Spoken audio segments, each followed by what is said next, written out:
ಎಂಥ ಶೇಮ್ ಆಗೋದಿತ್ತು ನಮಗೆ.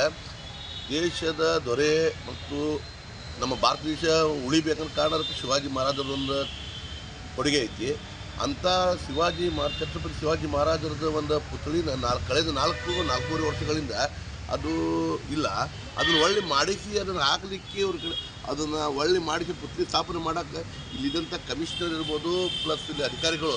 ಯಾಕಂದರೆ ಇವ್ರ ಕಡೆ ಆ ಧೈರ್ಯ ಬರ್ತಾಯಿಲ್ಲ. ಯಾಕಂದರೆ ಸದ್ಯ ಇರೋದೆಲ್ಲ ಕಾಂಗ್ರೆಸ್ ಗೌರ್ಮೆಂಟ್ ಅಲ್ಲ.